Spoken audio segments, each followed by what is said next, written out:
Hey everyone, welcome to another Touchcraft episode. And today we have a very special episode talking about crypto acquisitions. You have seen the headlines, billion-dollar acquisitions, Coinbase acquiring Deribit, Robinhood, acquiring, multiple exchanges across regions, expanding their footprint, and Stripe acquiring Bridge and multiple billion-dollar acquisitions.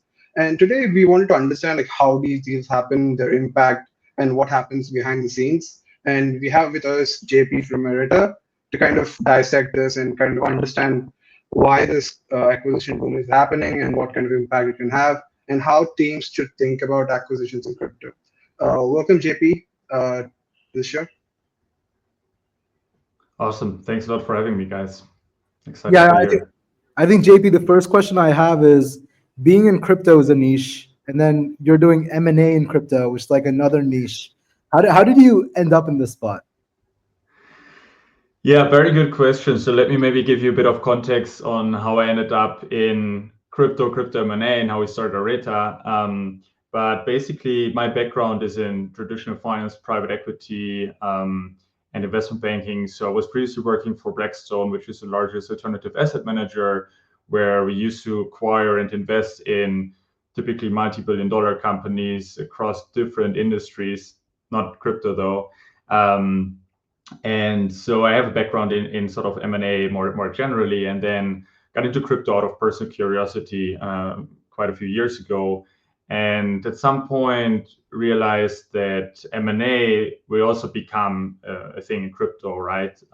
Like in any other industry, there will have to be consolidation for different reasons.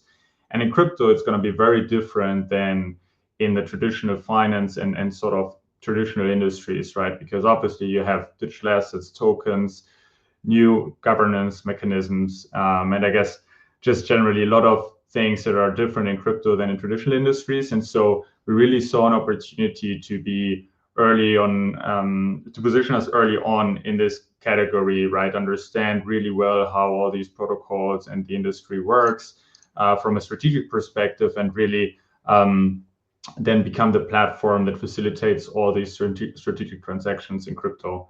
And I think the industry has already seen a few waves of consolidation, smaller waves, especially in the last bull run. There were some deals of also substantial size, but I think the last 12 months and this especially more institutional cycle has really shown that it's starting to get ripe for consolidation, and we will see a lot more M&A activity going forward within crypto as well as also outside of crypto, so fintech and traditional finance acquirers, for example. Fascinating. I think to kind of start off, why don't you kind of share how the M&A sector has evolved over the years, and why has this boom been in 2025? Is this because of the regular clarity? Because we are seeing chartered banks kind of stepping into the stablecoin space, and a lot of, as you said, institutional players are entering. How has it been over the last 5 years or 3 years, and why has this sudden shift has happened in 2025? Yeah, no, good question. I think, as I already kind of indicated in my previous answer, there has been crypto M&A to a certain extent over many years and in previous cycles, right? I think some of the bigger deals back then were, for example, when Binance acquired CoinMarketCap in 2021. There were a lot of M&A deals across exchanges, in particular, Bitcoin mining, staking, and other industries. Also the first kind of examples of token M&A, so really on-chain mergers, which have been very exciting for us. I think over the last year, this trend has really accelerated for a couple of reasons, as you rightly mentioned. For example, the regulatory tailwinds. I think there is just a lot more clarity for all types of business models that touch crypto in different jurisdictions in Europe and elsewhere. And so that makes it also a lot more interesting for highly regulated traditional finance and fintech players and other tech companies, right? They want to get exposure to the industry. So that's one. And I think then, secondly, institutional adoption has really just accelerated over the last 2 years or so in this cycle in particular. So there's in general more interest from institutions for this industry, right? It obviously takes some time to develop a strategy in crypto and digital assets, and they are now finally getting ready to execute on that, and also via M&A in order to accelerate really their roadmap. And I think then thirdly, really, the industry is starting to find product market fit in certain categories, right? Which I think we're all very excited about. And most notably, the stablecoin payments category has seen a lot of traction this cycle in particular. Obviously, Tether, Circle have been very established players for a long time, and some others. But I think, especially since the Stripe Bridge deal, which was like the first billion-dollar acquisition in crypto, a lot of fintechs and TradFi players, basically have become aware of the category, right? And it's clear product market fit, use cases. Them also realizing that there are business models in crypto that generate real revenues, because that's obviously very important in M&A. In order for bigger acquisitions to happen, there needs to be a proven business model. Typically, M&A happens in more mature industries rather than for sort of early stage companies that don't really have product market fit yet and don't generate revenues. So I would say those are some of the key drivers really that can be attributed to the recent uptick in M&A activity. And there's a bunch of other reasons, obviously, that have really caused this sort of M&A narrative to pick up recently. Yeah, and JP, do you see more teams looking to acquire or more teams looking to be acquired right now?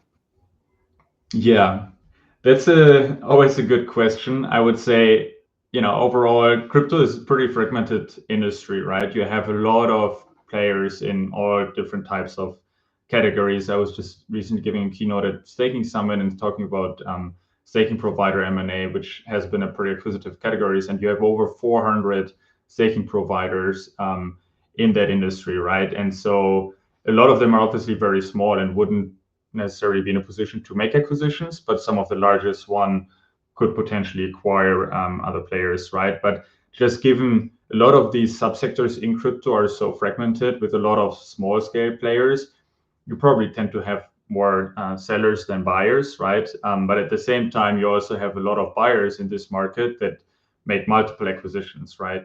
Look at Coinbase or Ripple, Kraken. A lot of these big players have already made, some of them tens of acquisitions in crypto, right? And this is something that we have also seen in other industries outside of crypto before. The larger, well-established players, well-capitalized, publicly listed, they make a lot of acquisitions, right?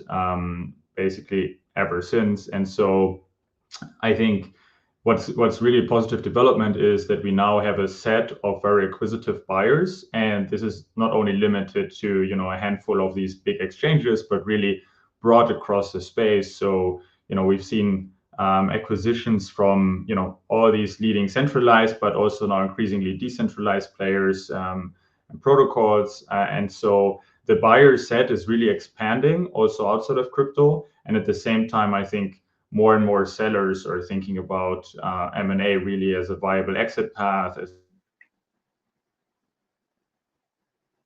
And so, yeah, I think it has been growing really on both sides of the market, if you will. Yeah, I think we'll see that trend will probably continue this year as well. I had a question. You mentioned that we are experiencing this consolidation across the space. We are seeing it in the exchange space, but what are other areas or sectors in crypto that you see will consolidate a lot more throughout this year, or where it's you see more M&A happening? We have seen stablecoin grow, but what's the other sectors you are having your eye on? Yeah, very, very good question. I think exchanges and trading has historically been one of the most active ones, as you say. And I would say the first wave was more within sort of centralized exchanges. Now we're seeing more and more activity also in decentralized exchanges and on-chain trading, derivatives, right? So really adjacent product categories. So that's one. Then stablecoins and payments, definitely one of the most interesting sectors in the cycle so far, and where we've seen already a bunch of deals, right? I would say Apart from that, staking has been very acquisitive. So staking providers, but also the first deals in liquid staking, restaking. Similarly, mining has been a very acquisitive categories with a lot of established players. And then now we are also seeing the first DeFi M&A deals. So this can be either pre-TGE or also post-TGE token M&A deals, which has been interesting.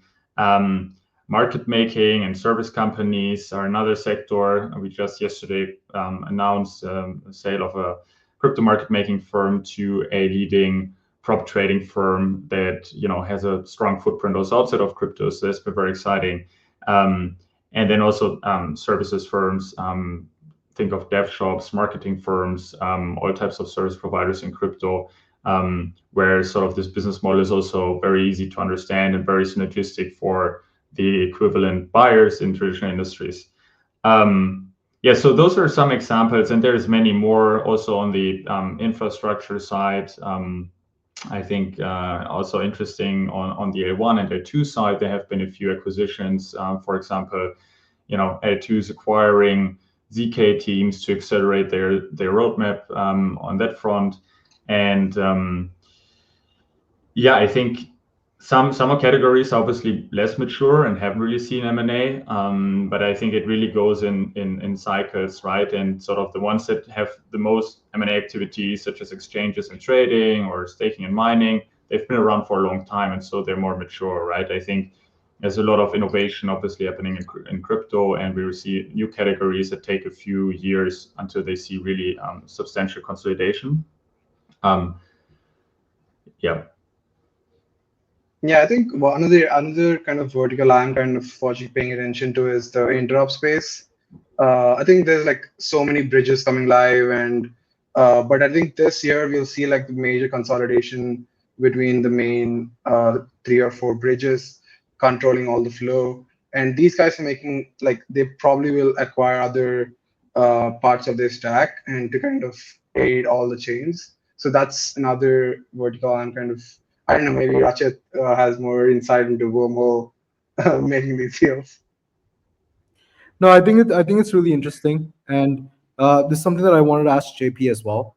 Do you see more teams looking to verticalize their stack, or do you see more teams want to acquire, maybe not as relevant to their stack, but at an additional part of their stack that's like a revenue generating team that they can just plug in? We also see this revenue generating narrative pop up where altcoins want to maximize revenue. How are these sort of teams thinking? Like, is it more verticalize the stack, or let's just add more relevant parties that generate revenue and make them come together? Yeah, I'd say definitely both. So horizontal mergers and acquisitions have been predominant for some time probably. And let's take again like centralized exchanges as an example, where a lot of these players acquired centralized exchanges in other geographies really to expand their user base, right? And so this probably an easy example of horizontal M&A. And then in terms of vertical M&A, we're now also increasingly seeing really leading players in certain categories that are more mature to expand into adjacent categories and really expand up and down the stack, right? To tap into new revenue sources, cross-sell to their customers. And so, yeah, really, I think both types of M&A have become a big topic, especially for the more established players that are looking to also grow outside of their main domain and along the stack. Yeah. And one thing that you mentioned in the previous answer that really caught my attention was how is it possible for a team to acquire a team that already has a token? Like, there's a target that's post TGE. Like, do you essentially just go out and buy every single token holder out? I would assume that's not possible. How does the post TGE acquisition work? Yeah. In any scenario. Yeah, and honestly, this is one of the reasons why we started this business in the first place, because this was a very interesting question to us, right? Coming from traditional M&A, where these transactions are relatively plain vanilla. I mean, they're never easy to execute, but you have a playbook, right? And there's a lot of firms that know how to do them. In sort of crypto M&A for token M&A post TGE, there have been very, very few precedents, and especially very few successful ones, right? And so we've been looking a lot into that. I think generally there's a few complexities. First of all, for some acquirers, it's not possible really to acquire a token entity, right? And so especially the more traditional ones, they can't do this for regulatory reasons, and obviously also are just generally not familiar with the process really, right? And there are a lot of obstacles really. I think how it can work. So one option is obviously a token swap, right? We've seen this in a few token M&A deals where essentially the acquirer proposes an exchange ratio, and then basically there is an exchange between the two tokens, and the token holders can redeem, right? Somewhat similar, not in terms of the execution, but in terms of the overall idea to a public M&A, right? Where you pay in stock, and the target is also an illicit entity, right? What we've also seen is a token private ahead of an M&A deal, which is very interesting, where essentially you as a founding team, you try to basically buy back the tokens, the outstanding tokens, right? And token holders have a certain period of time to redeem their tokens in exchange for cash, right? Pay out of the paying out the treasury, right? Or using other funds that the company has in order to buy back the tokens, probably at a premium to the current spot price. And then once this has happened, basically the acquirers can really buy the off-chain entity. There is no token left, right?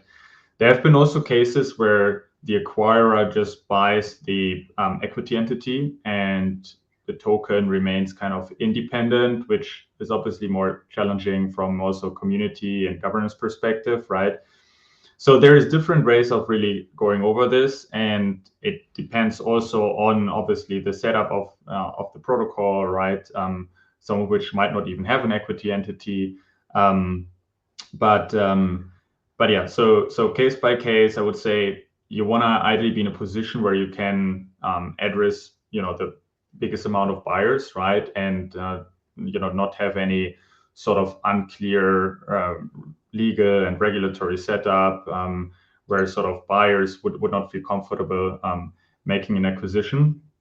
And I think we just need really also more precedents for people to really understand, okay, what is the best practice here, right? That's obviously what we're working on, really trying to define what the process ideally looks like, what works best also from a community and token holder standpoint. It's obviously also very challenging to really inform all the token holders about the M&A deal and what they have to do, right, in order to redeem their tokens or whatever the process looks like. So there's a lot of questions still, which I think, it's up to us and sort of the industry as a whole to create good precedents, because it's obviously a lot of advantages of more token M&A deals, right? And especially smaller protocols getting acquired, creating clear synergies with larger acquirers.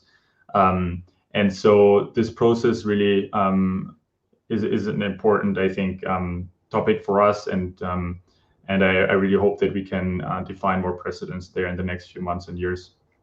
Yeah, because And also, I remember last cycle, like Sandbox and Facebook, like that acquisition was going on, and the word in the circles was that since Sandbox has a token, it's become really hard for them to acquire. JP, do you think we'll live in a future where we'll see one of these like Facebook type companies acquire a token based project and then convert tokens to shares for people in that jurisdiction? Do you think that's stuff will be possible in the future as well, especially with stuff like Superstate come up, like Robert Leshner's project? Do you think that's also something that people are thinking about? Yeah, I've been having actually a couple of conversations in that direction. I think the idea is very interesting. Obviously, today and in the past, it's been very difficult also for regulatory reasons, right? Obviously, token and equity are clearly not the same. And so to propose an acquisition where you redeem tokens for liquid stock really can be more challenging, right? Especially for these acquirers that are highly regulated, that are publicly listed, right? The value accrual also works very differently in most, and also the sort of token holder versus equity holder rights, right, are so different still today. I think obviously we're getting a bit more regulatory clarity in Europe, in the US, which is important. And obviously there might be cases where sort of the token value accrual and the token rights and the sort of legal setup is more similar to stock, right? And in which cases, if the regulatory setup is there, this can be definitely possible, right? And I think obviously as the industry converges more and more with TradFi and traditional tech, there are a lot of like very interesting and very sizable on-chain protocols where you basically will need to acquire also the token if you want to make an acquisition, right? And not only the equity entity. So I wouldn't rule it out that this happens, but I think there are a lot more steps to be taken also by the regulators in order for this to be possible for the large listed entities to acquire token-based entities in our world. Yeah. And also, what does the other side of the deal look like? We talked about bigger entities coming and acquiring projects with tokens. We have seen big multi-billion dollar protocols with their own governance, going out and acquiring different smaller kind of startups. Like, for example, Jupiter has done like multiple acquisitions in the past year. They have acquired Moonshot, and their strategies has been really cool to watch. Like, what does the other side of the deal look like when a project with tokens and they have to manage this governance with all the holders in the DAO? What does that look like? Yeah, there's also different ways of approaching this really from the sell side, right? Sometimes these proposals sort of just show up in the forum and catch sort of the team and the community by surprise. In which case there's obviously then a lot of noise and it's just sort of difficult to facilitate the discussion between the two parties, right? Oftentimes this can be initiated by bilateral discussion between the buyer and the seller, right? Either via an M&A advisory firm that facilitates the process or a direct approach, in which case a lot of this is already pre-discussed, right? And obviously the sell side team has a good sense of the community and the expectations in terms of value and what could be a good acquirer. And so they can really work out together what this could look like. And then obviously going through the community and explaining the strategic rationale to the DAO, getting their input also on the valuation and sort of synergies and how they feel about it. And so really how you involve the community and token holders depends a little bit also on the setup of each protocol, right? And when it makes most sense. Obviously, if this is a direct approach from an acquirer, the seller team might not be prepared for this and might not have any control over this, in which case it's also much more difficult to facilitate such a transaction, right? Because it is important to get everyone on the same page, ideally early on, and obviously, find common ground for all sides. Yeah, that's super interesting. And so how in TradFi you can acquire a certain percentage of shares and you can get ownership and you have a say in the company. Do you think we live in a future where that will happen with tokens? Like, could you buy 51% of the supply and be like, hey, I'm going to run this ship now? Yeah, we've also spoke a lot about this and thought about it because obviously coming from private equity, this is kind of what you do sometimes, right? In a private equity or also in a hedge fund context, right? You build a stake in a public company over time and then basically, implement certain measures within the company to improve its performance, right? And over time acquire a majority stake in the business.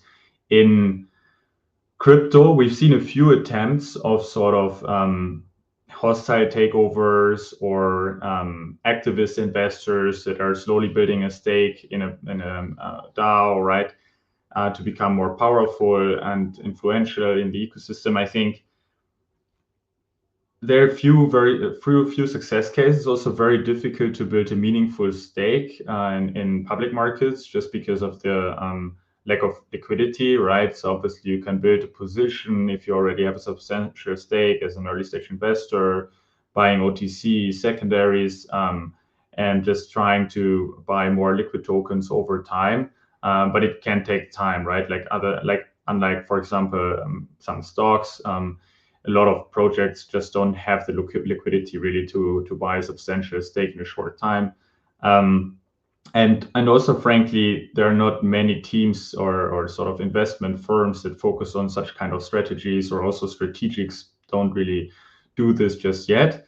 But I do really think this can become interesting over time as crypto grows, has more institutional adoption, there will be more liquidity, there will be more sophisticated investors looking into opportunities like this. And I think one driver for this is also right now, a lot of the institutional investment activity in crypto is limited to really VC funds, right? Especially in the last cycle, there was a lot of venture investments, but not a lot of other funds. I mean, obviously, you have some liquid funds, right?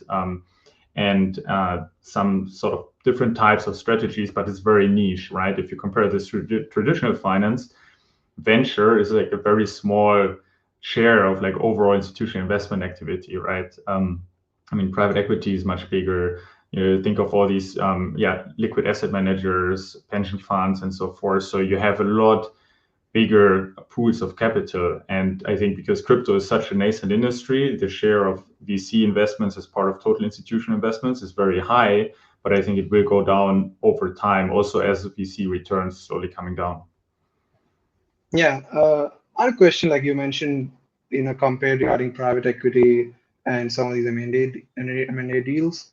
In that kind of space, you can take leverage, and even if you don't have the entire capital to buy it out all cash, you can take leverage and kind of have this loan kind of thing with big institutions. How does that work for crypto firms where they don't have all cash, but they have an insane amount of tokens? Are teams doing where they give out tokens at discount, or they're locking them up, or are tokens involved in some way where cash is not the biggest component? You mean for M&A deals? Yeah. Yeah, definitely. So I would say in most of it's very rare that you have an M&A deal that only involves cash and upfront cash, right? I think there are a few acquisitions. So Robinhood last week announced the acquisition of WonderFi. It's all in public filings because both are listed entities. And I think it was an all cash deal, right? But a lot of the deals, so Coinbase acquisition of Deribit involved a lot of stock. And I think around 1/3 or so was upfront cash. I think a lot of deals involve either upfront cash, some portion of upfront cash, but then also either liquid or illiquid stock, depending on whether the company is private or public, earnout components that might be tied to some KPIs. And if the acquirer is a token entity, then oftentimes also tokens that are either fully liquid or come with a lockup. And so especially for token companies, it really makes sense to also leverage their token, especially in a bull market when the valuations are high. It's the same thing basically public stock companies do when they make an acquisition, right? They take advantage of their high equity valuation in order to make acquisitions. And I think in crypto, really not a lot of companies and projects are doing this just yet. Also because, again, token M&A is not that common.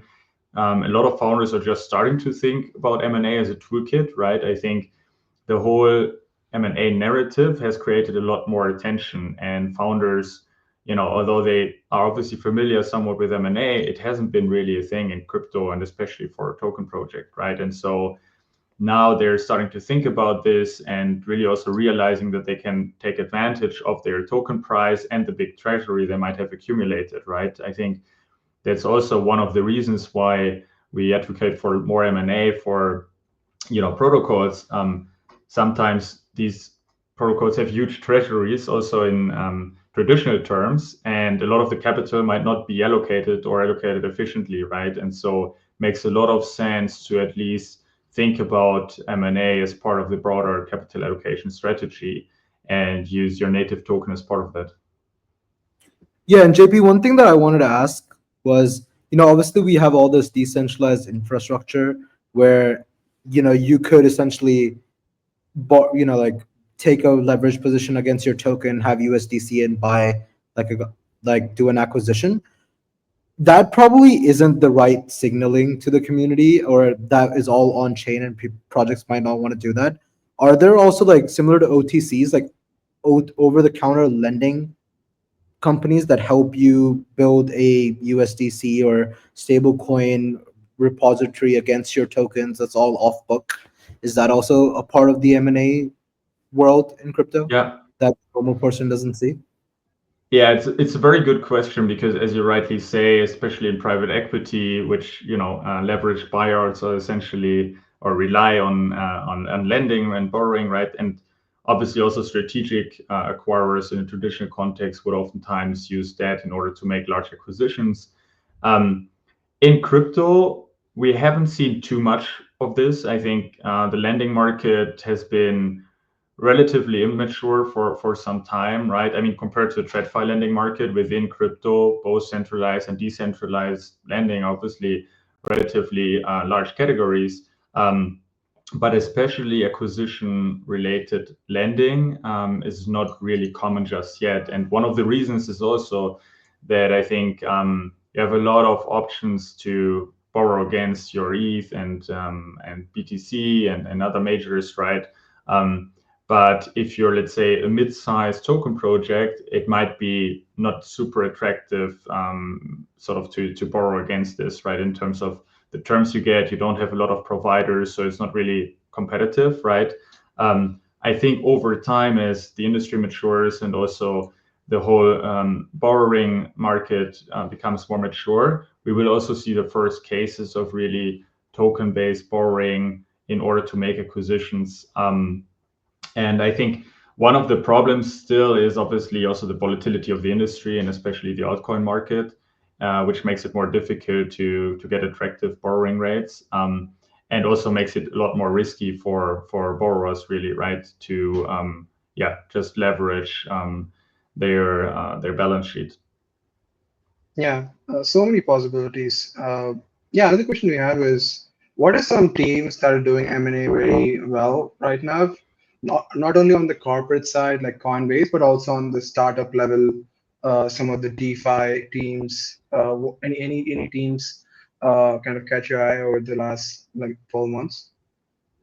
Yeah, good question. I mean, it's obviously always a bit difficult to judge from the outside on which acquisitions have performed super well, right? Unless it's a public company or things are publicly disclosed. Also for us, and we're obviously under a lot of NDAs. But I would say that some of these teams and some of the more centralized acquirers like Coinbase and Robinhood, etc., they've been more acquisitive, which also means they are very professional and sophisticated in the way they approach M&A, right? Oftentimes also involving advisors, but they have really big corporate development teams, right? And so these players obviously have a sophisticated M&A strategy, and I'm sure some or many of these deals have been going well, right? On the decentralized or like more earlier stage side, you mentioned Jupiter as one acquirer that has done a lot of deals, right? Which is very interesting to see. I think, without really knowing which ones worked out well for them or other decentralized players, I think we definitely see a tendency of sort of more sophisticated M&A approaches and focusing on fundamentals, on revenues, profitability, quality of the company and the revenues, right? Working out better than some of the acquisitions we've seen in the past, and especially in the 2021 bull market, where it was just about making acquisition and spending money fast, right, for the sake of it, rather than really focusing on revenues. I think this is a good development for the industry overall, and especially in M&A, this is absolutely critical. When you spend a large amount of money, it is absolutely necessary to do proper due diligence, right? Look at the right metrics, have a clean integration. And so the more sophisticated projects that have dedicated M&A resources internally, know the playbook, right? They tend to also make better acquisition probably than the ones that have less experience, don't work with advisors, don't allocate the right amount of resources to it. Is this the Yeah. next wave of BD guys in crypto? Like you need to have private equity experience to be a BD guy by protocol? Not necessarily maybe as a pure BD guy, but I think we will see more and more M&A and corporate development roles opening up at protocols, right? Where especially once you've made the decision that M&A makes sense and you've reached a certain size, it's very difficult for a head of BD or sort of the CEO, CFO to look after M&A deals in a dedicated way. So these teams then really start to hire M&A experts, ex-investment bankers, private equity professionals who have done M&A deals, so they have the right process experience. They know how to approach due diligence, and then obviously work very closely with the CEO and also involving the head of BD or sort of the partnerships team, the tech teams. So I think there might be some new job opportunities opening up in the next years. Yeah. For sure. And JB, talk to me about like virtue signaling in like the M&A space. So the first time M&A caught my eyes this cycle was when Say did the announcement like, hey, we're going to do this acquisition. Is this something that happens in TradFi too, where a team looking to do an acquisition will just publicly announce it like, hey, we're trying to do this? Why do they do that? What's the thought process behind announcing it before it's even happened in crypto, especially? Yeah. 100%. So I think there can be a couple of reasons. One is really regulatory reasons, right? So in TradFi, a public company oftentimes needs to announce something when they sort of submit a bid or planning to make an acquisition, right? Or advanced negotiations. And similarly, in crypto, I don't think it's necessarily yet a regulatory requirement. Depends on the jurisdiction, I guess, and the company. But it might also make sense to announce something early on, especially if you have a token, you have a large community, right? And you want to basically get their feedback and just generally get everyone on the same page, right? This can be one reason. Second reason can also really be deal tactics, frankly. So this is quite common also in traditional M&A, where essentially the seller or someone else related to the process, the investment bank, they leak some information accidentally or intentionally in order to really create more awareness, right? So this can definitely happen for deal tactics reasons as well. I don't know exactly about sort of the rationale in the Say case, right? But those are some of the reasons why you would make an announcement that you're planning to make an acquisition before. Obviously, then in crypto also, if it's sort of a token project, this would typically go through proposal in the forum, right? So it's public news anyways, and then obviously media outlets would pick this up. So different reasons why you might want to announce or have to announce it before making acquisition. That makes sense. And this might be a hot take from you, and we haven't seen enough data to sort of say this concretely. But me and KG have been reading a lot about like buybacks and revenue implications on tokens. And the common theme that keeps coming up, and we talked to James from Mode, he told us that buybacks are always priced in, so they don't really have like a major impact on token movement at all. Would you say M&A deals are also priced in as soon as the community finds out, even through like pre-signaling or at the day of the announcement, whatever? Yeah, it's a good question, because we haven't seen this many token M&A deals, right? Substantial token M&A deals, but there are a lot of buybacks, obviously, right? So I think we have more data points that would probably support this statement, right? For token M&A, I think we've tracked for some of the acquisitions in the past, and there was definitely a time lag, and it was like also oftentimes not very clear on how the community would react, right? I mean, sometimes when this pops up in a forum or so, there's like very different opinions, and people tend to be very opinionated, right? And so it might not be fundamental driven, right? So you don't really know what the actual implications are, more from a strategic and financial perspective, right? Also, it might not be clear on sort of what the deal structure would look like, how well the buyer is doing, right? Maybe their token is over or undervalued. So in M&A, in the traditional world, obviously you would have a lot of data and like very sophisticated announcements, and markets are obviously more efficient, right? I think in crypto and token M&A, this is not really the case yet. And although I don't have the data in front of me, I would probably assume that the market is less efficient there than versus buyback programs, which people understand better, know the implications, right? It's something that probably also has more attention. I think if it's a very big crypto M&A deal, it will be all over the news. But there are a lot of like smaller token M&A deals that not everyone will know about, and so. Yeah, I think with more and more precedents and bigger token M&A deals, the market should also understand this better and price it in. But for now, there's few data points and probably some inefficiencies in the market. Yes. Yeah, I think like as I said, like in public markets, like with Coinbase acquiring Deribit, one of the biggest options protocol, that kind of just signals that Coinbase is like all in across all financial instruments, perp, spot, options, and that kind of immediately kind of signals what they're trying to do and what kind of market share they'll be having. So I think the reaction there is probably more efficient, as you said.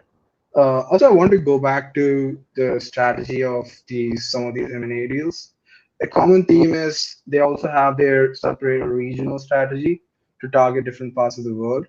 How should kind of crypto protocols think about, their regional strategy when it comes to some of these acquisitions? They want to target some certain markets in the world. How should founders think about that?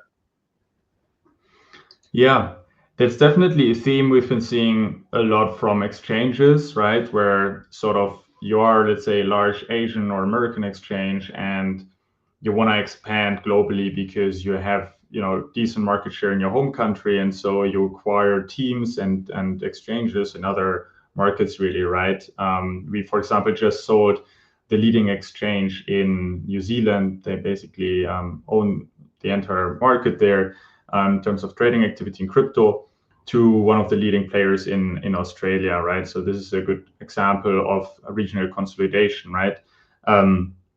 So especially in the exchanges vertical, where you tend to be a regulated company and you need to acquire licenses, the local setup, and a team really on the ground, right? This makes a lot of sense.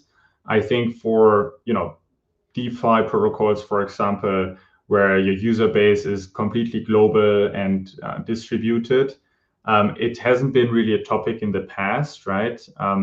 But I do think as DeFi also becomes more regulated, it will be increasingly important for them to secure licenses in different countries, think about M&A and how they can expand also their user base, right?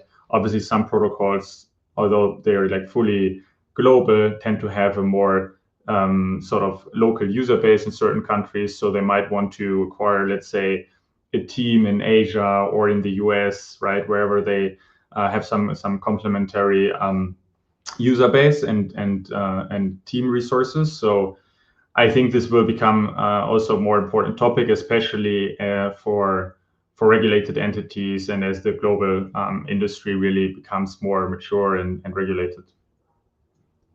That's super interesting. And JP, riddle me this. So let's say I'm a DeFi founder, like I'm building like a perp dex, and you acquire me, like, and I go anon co-founder with someone, and I build another perp dex. Is that sort of wrong or illegal in terms of like crypto M&A, or is that something that's like in the contract, like, hey, you cannot do this again, and you cannot ano co-found anything? Like, is that also some part of the conversation?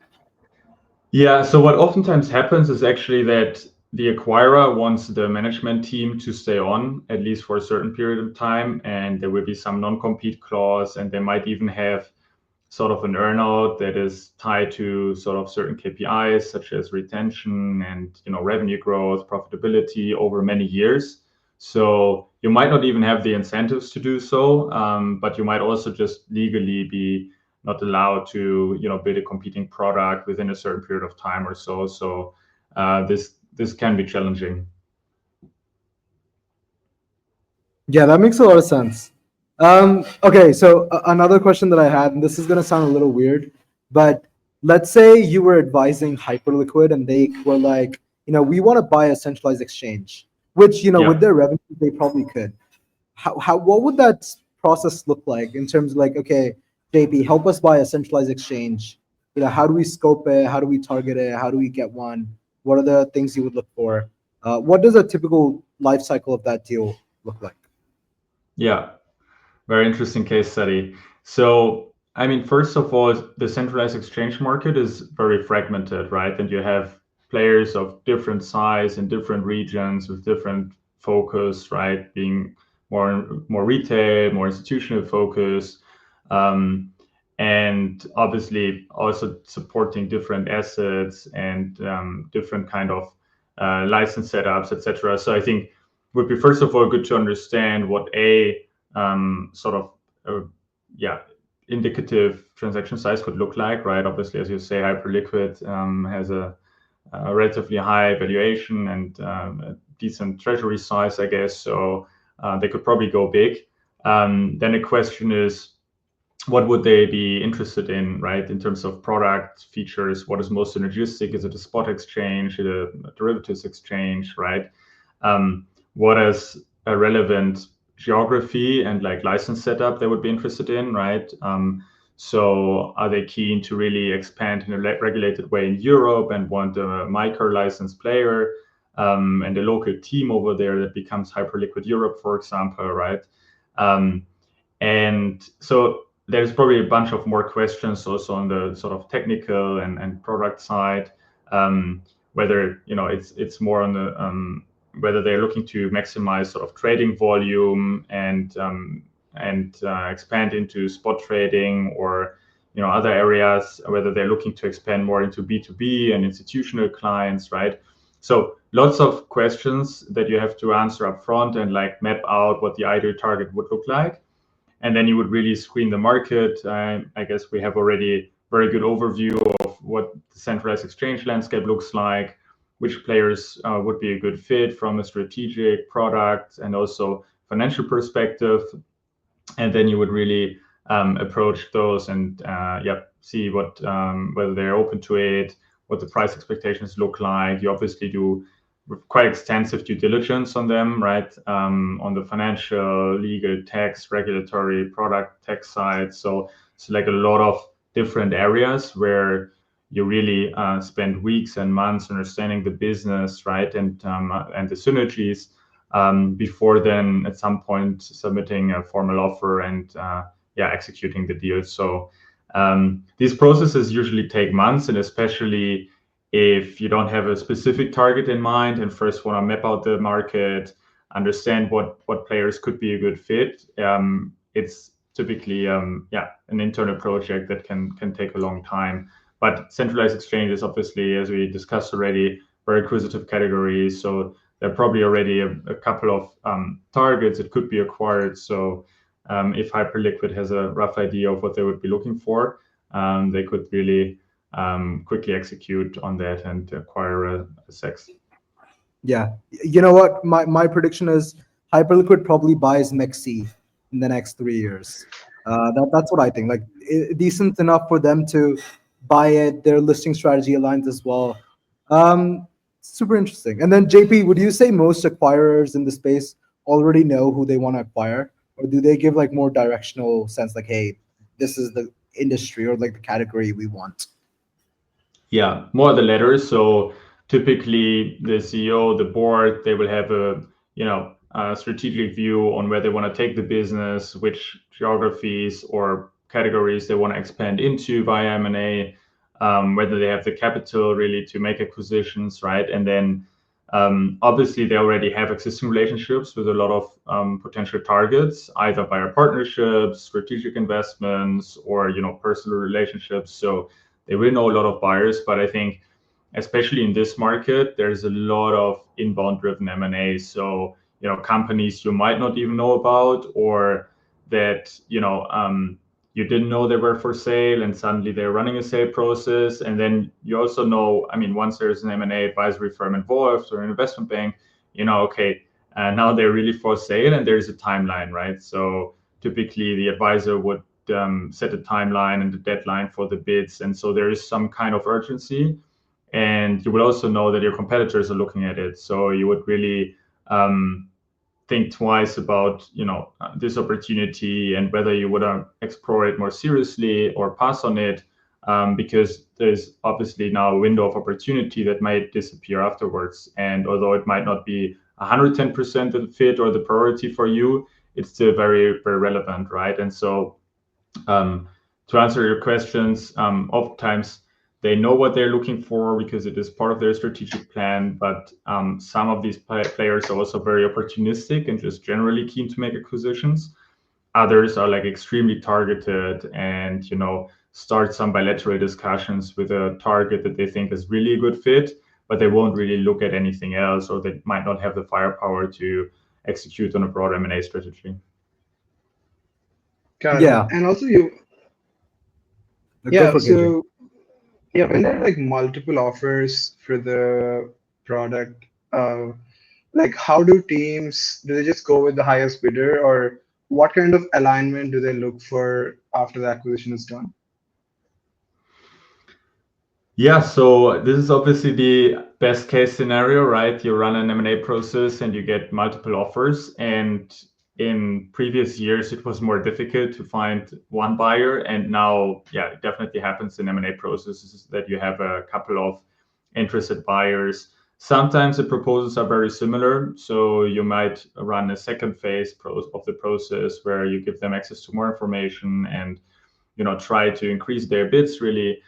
Sometimes there is like one outstanding proposal and it's a great strategic fit, and you just move forward with this one party under exclusivity and try to get a deal done.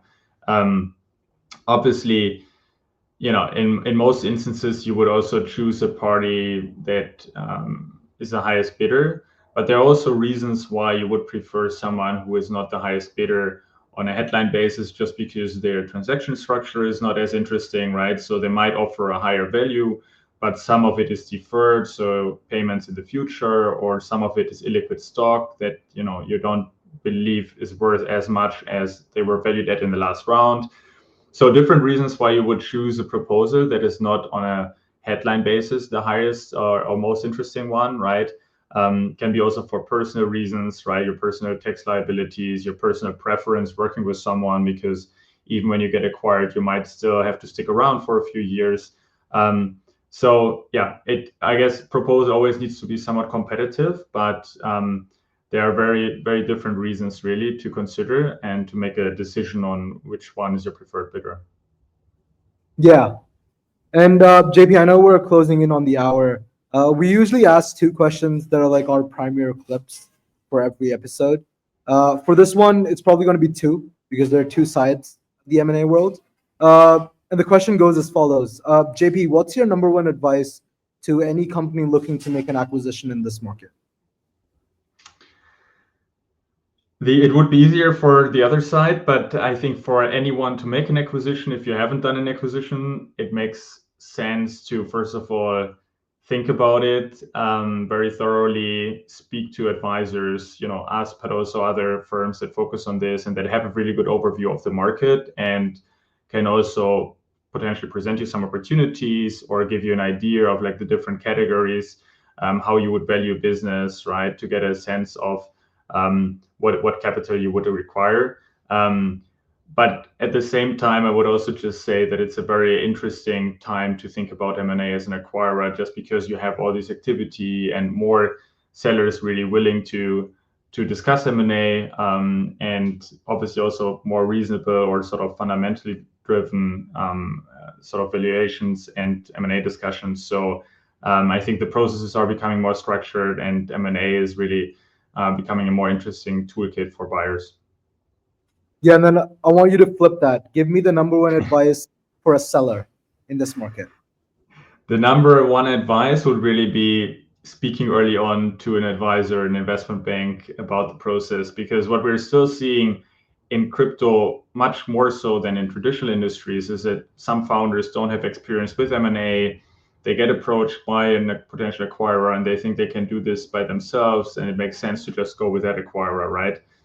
it almost never makes sense unless it's like a super high certainty and super attractive offer. Usually you will want to engage an advisor and an investment bank early on in the process, align on sort of the strategy, on the potential buyers, on the positioning of the business, and then really run a structured process to, first of all, approach all the potential buyers, right? Because you might not know them all yourself, to really have like a very structured materials, data room, everything fully prepared, right? Because otherwise this might drag out the process. And then thirdly, also understand the value of your business, and having someone that can intermediate a lot of these discussions, right? Because obviously it's a very important decision of your life, and having to negotiate everything by yourself with the other party that essentially you might have to work with for many more years. It's much easier to have someone that can play the bad cop, right, and really help you with these negotiations, and that knows exactly what to look out for. So I think that would be really my number one advice, because we've seen a lot of deals going wrong or just falling through because people don't have the right experience and don't seek help. So for sure. And so the number one advice on both sides is just find an advisor and find someone who's done this before, who can actually help you. And then JP, just for last question, I promise. You obviously, or your team probably sees so many sellers come to you and be like, "Hey, can you help me get acquired?" As someone who looks at so many potential targets, what catches your eyes? Because I'm assuming it's easier for someone to say like, "Hey, I'm going to get an advisor." It's a lot more harder for them to actually convince an advisor to actually help them out. So what catches your eye when you're evaluating sellers? Yeah, it's a good question, because what probably some don't really know is we're obviously a services firm, but we also have to do due diligence on each opportunity before we accept a mandate, right? So we also have, similar to VC fund, our own deal committee and a standardized process, how we basically form an initial view on the business and the valuation, right? And I think there's like certain metrics that we look at for each business, right? I think for us, it's always important, the personal relationship, right? A lot of our clients, we've known them for some time and we have good relationships and we know that we would enjoy working with them, right? But in terms of really the business, obviously, in this cycle, as there's much more of a focus on traditional metrics, revenues, profitability, right? This is always very important to us, as well as also the reason why the company is selling, the commitment of the founders. Are they really keen to stay on, or they just want to exit the business, right? And then obviously more generally the category, right? This is sort of a business and the category where we see a lot of M&A appetite, where we also have already some transaction experience. So it's a lot easier for us because we know the buyers, we know how to value the business. Although we're also very interested in obviously expanding into new categories, right? And creating precedents where no M&A deals have been done yet. But I think overall the quality of the business, the underlying traction, the synergies, also the size of the buyer universe, right? Do we think there's only one potential buyer for this particular target? Or is it one where there will be 50 potential buyers and it makes it a lot easier to run a competitive process? And then as well as sort of obviously also the cap table, that's pretty important. So some companies in crypto, they've raised a lot of venture money in 2021, and it's really difficult to sell them now at similar valuation levels or at a premium to that, and basically create a good outcome for all the initial investors, versus for bootstrap companies or companies that have only raised a small round and have really outgrown this with very significant traction. It's a lot easier from a pure valuation and governance perspective. So yeah, all of these are very important factors to make a good M&A candidate. But I think it's also likewise on the sales side important to find the right advisor, right? So there are firms where we are very well positioned, but there might also be business models where some of our competitors might have more precedence, and so it's really important to take your time, find the right advisor, also the person you want to work with, because such a process can take a lot of time, and so you will have to spend a lot of time together. So it's an extensive process also on our end, reviewing and evaluating this. But I think we're very happy having this problem, because there really used Yeah. to be less M&A activity and demand in the past. Great problem to have. Cool. Thanks, JP, so much for your time. This is awesome. Yeah, we want to do a lot more M&A content. You know, maybe in the future, if there's like a big M&A deal, we get you on, we talk about the specifics if you have any insights. But yeah, this has been really awesome, really eye-opening, and first of many in a series, hopefully. Thanks so much for your time, JP. Awesome. Yeah, Thanks so likewise. We much. enjoyed it. Thank you, guys. Thanks, JP. Bye-bye.